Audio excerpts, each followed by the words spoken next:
Hi, I'm Spencer Barbosa. I am a self-love content creator and I am the host of Flawed. I see my flaws as a superpower now because I no longer hide behind them and I think that honesty is beautiful. Whenever I talk about my flaws, I always use air quotations like this because I don't really see it as a flaw. It's just something else about myself that I can learn to love, and it's something that makes me unique and makes me me. This is Flawed. Today we are meeting with Natalie. She is a mom of 4 and she's been living with alopecia since she was 10 years old. And she said that it left her feeling very isolated and like an outsider. So why does that make me want to cry? Like I'm thinking about a 10-year-old. She's probably like, what's going on? Being a woman of color and mixed racially, my hair was a large part of my identity. I struggle with at times knowing my true value and always showing confidence in my looks. She only wears wigs and she never goes without them. She said she's feeling super nervous, but she's willing to strip down. So I feel like the photo shoot is gonna be so amazing. If it's something that she's not used to seeing herself without a wig, I feel like we're gonna get the perfect photo and she's gonna love it. I feel like this is gonna be a really interesting conversation because I feel like in some ways I hide behind my hair a little bit. If I'm having a good hair day, I'm like, okay, literally put sunglasses on and like my hair is hiding me from everything. I'm excited to come on set, possibly gain some healing by telling my story. Sharing with others in this magnitude is very profound and very meaningful to me. I'm really hoping that by the end of the day, she can find a way to feel like her hair doesn't define her at all and she's so much more than her hair. I could end up coming out with more confidence, knowing that my flaw doesn't define me anymore. What is alopecia? I feel like I have so much to learn and I really want to hear it from you. So alopecia is an autoimmune disease where your immune system thinks that your hair is like a foreign object, so it attacks it. Tell me about your experience of the first time seeing yourself bald. It was very emotional and sad. I can't really put words to it because it was kind of like having grief, you know, like you grieving losing something. It was pretty depressing. How old were you when you were diagnosed with alopecia? Between 10 and 12. So I am mixed racially, so I was actually getting my hair braided. She was Haitian, and she was putting like extensions in my hair, and she noticed that there was some hair missing and told my mom, and that was like the first realization that it was happening. Did you get a wig right away when you were younger, or? Going into high school, the hair loss was so severe that I eventually just shaved my head and purchased my first wig. And that was a whole other group of challenges for me. Do you ever just not wear a wig? I am still at a point that I cannot go outside the house without having my wig on. Can you tell me about your lowest point? That would have been in middle of high school. My mental health was not good. I had a lot of identity wrapped up in my hair. Having to wear a wig that didn't really represent the background that I was familiar with, it was very difficult. Thoughts of suicide, I had them. Looking back at it, I wasn't the only one, but I felt like the only one. I didn't even feel comfortable really leaving the house. What saved you? I am very artistically inclined individual and I love music. Growing up, I danced, I swam, I sang, I did visual arts. So you do it all? Yeah. I have the perfect activity planned for us and I'm so excited for you to meet your coach. Should we go? All right. Yeah. I was really excited to put Crystal and Natalie together because I think they're gonna click in so many ways and they are going to love meeting each other. Hi, nice to see you. Yay. Natalie, this is Coach Natalie. Crystal. Nice to meet you. I'm a hugger. Nice to meet you. You guys are gonna have so much to talk about, but I excited. have planned the perfect activity. Should we go do it? Yes, do Yay. it. I'm obsessed. I have something really fun planned for Natalie. She's artistic, she likes to be creative, and I think she is going to love what we are doing. It's a fascinating exercise to be able to explore your own self-perception. It's brought me to tears sometimes. I can't wait to see like what you notice about our faces that we wouldn't like think to draw. Do you know what I mean? Or like the details that make us us. Or that you would try to erase. Yeah. People are like, oh, I'm actually like really self-conscious about that, but you made it like kind of cute. Beautiful, yeah. I am in love with lines. My grade 9 art teacher who introduced me to this style called blind contour. Yeah. So imagine if I was drawing you like this, I would be looking just at you and then doing it in one long continuous line, not looking down at all. Wow. And then by the time I'm done, I finish the piece, I lift my pen, I look down, this is it.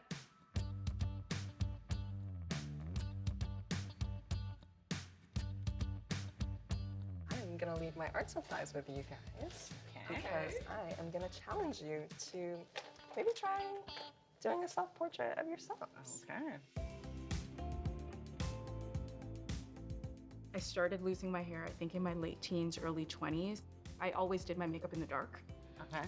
because I never thought that I was beautiful. So now that we're here in front of a blank piece of paper and it's like, I'm looking at this and it kind of reminds me of my journey because it's a blank canvas. And I get to be the author of this narrative. And so do you. What was like the turning point of your journey? Every time I woke up in the morning, I felt like I had to perform magic tricks just to get out the house. I was like, I don't want to do this anymore. I just want to be happy. I want to be free. I was tired of Alopecia being the star of the show because I wanted to be the star of the show. It taught me courage. It taught me how to be confident. It taught me how to look beyond appearances, which is so important, especially in today's society. And she's like my bestie now. I still wear a wig every single day. I don't go out of the house without it. Do you wear the wig in the house as well? I do, to a certain point. Like, Okay. I don't sleep with it. Okay. Have you ever like considered not wearing a wig? It'd be like naked, feeling like I'm going outside without clothes. So that's how I felt too, because you're so exposed. Felt so vulnerable, and I was so worried about what people were gonna think. But I'll tell you, the best feeling ever is that vitamin D on your scalp. Let me see. I think I might just put my wig over the neck No! part. Well, like, look, the neck is Put a necklace on it. Oh my goodness. This is so much fun though. Do you find your wigs are more like a security blanket for you? Oh, absolutely. In more than one way, probably. I didn't even openly talk about anything with anyone. I wanted to avoid any questioning, anything like that, because I was just like petrified. But do you think people will treat you any different if you actually decided to not wear one? The people I love, no. What about work? But I don't know, right? And that's the thing we don't know. It would be a big thing. And eventually one day, maybe. Today might be the day. Is it also a control thing? What? So you know how like with alopecia, like we don't have control of what our body's doing to itself, right? Yeah. So do you find like, even for this photo shoot, you wearing a wig or a scarf is still a sense of control? Yeah. Yeah? Could be. But you do know you have control and the power to not do it as well, right? Yeah, You see what I'm doing there, right? Okay. I'm open to the idea. What do you think's holding you back though? Because I mean, a photo shoot would be a perfect opportunity for you to just let loose. This is true. You know what I'm gonna tell you. Hi guys. Hi. I am dying to see the drawings. They're so cute. I noticed you didn't draw yourself with hair. I think I just did it because, well, this is me all stripped down. It looks so good. Right? It is showtime. It's the photo shoot time. I am so excited. Natalie is gonna get a little bit out of her comfort zone, but I know she is going to shine and she's gonna love the photos.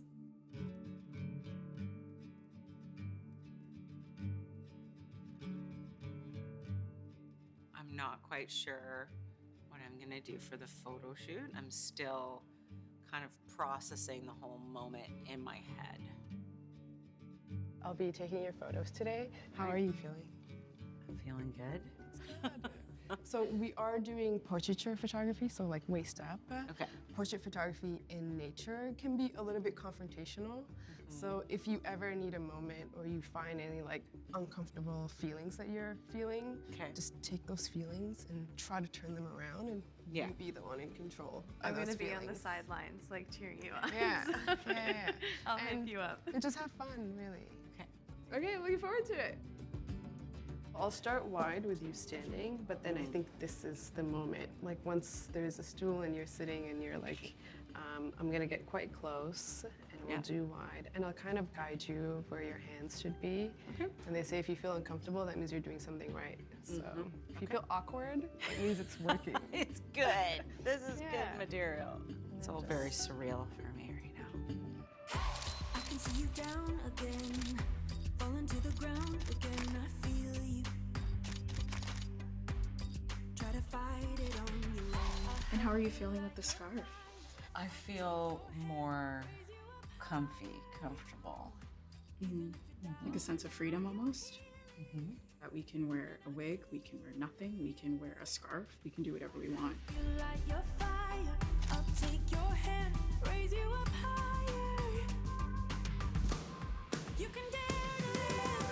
Stand up, be the hero you need, the dreamer you dreamed of. Speak out, scream in the mirror, you're free, you're free, you're free now. Light up, you can feel the heat of That's the one. It is so perfect. I agree. It's chosen. I'm like, that's the one. I love it. Do you love it? I love it. Do you know you're perfectly flawed? Today was amazing. I really pushed myself out of my comfort zone. Cares if you don't have I'm happy. I am proud of who I am. Alopecia included. anywhere. Would you dare? I have learned that alopecia does not define me. Right? Beautifully, perfectly flawed.